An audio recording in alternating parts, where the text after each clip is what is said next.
আসসালামু আলাইকুম। আজকে রান্নার আয়োজন এই যে আমার আতপ চাল আমিও ভিজাইছি, পিঠা তৈরি করব।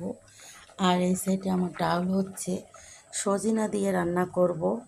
আর এই যে বিড়ালের মাছ, গরুর মাংস, কচু দিয়ে রান্না করা হবে। আর বন্ধুরা, আমি একটা জিনিস দেখাচ্ছি। তো আমি নিজের হাতে গুড় বানাইছি। এই যে দেখো, নিজের হাতে রস জাল দিয়ে গুড় বানিয়েছি। রস জাল দিয়ে গুড় বানাইছি, এতটা স্মুদি হয়েছে। আর মানে কোনো রং ছাড়া। আমরা যে বাজার থেকে কিনে আনি, এরা হলো রং দিয়ে রাখে। তো আমাদেরটা দেখো বন্ধুরা, কতটাই সুন্দর হয়েছে আমি দেখাচ্ছি। এই যে পড়তেছে, আমি নিজের হাতে গুড় তৈরি করেছি, দেখাচ্ছি। এই যে অনেকটাই সুন্দর হয়েছে গুড়। তো আমি এই গুড় দিয়ে পিঠা বানাবো।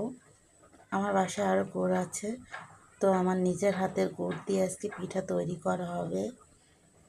আর আমরা যারা যারা ফেসবুকে থাকি, কেউ কারোর সাথে হিংসা করা যাবে না। সবাইকে লাইক কমেন্ট বেশি বেশি ভালোবাসা দিতে হবে। ধাক্কাধাক্কি নো, ধাক্কাধাক্কি। আর নো মানে কমেন্ট বেশি বেশি করতে হবে, তাহলে আপনার রিচ আরও বাড়বে। আমার মতন সবাই এগিয়ে যান, আমি সেটাই চাই। তো আমি এই যে ডাউল রান্না করতেছি, মুগ ডাল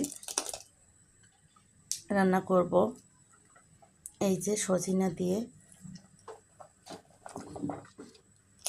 তো সবাই ভালো থাকেন, আল্লাহ হাফেজ।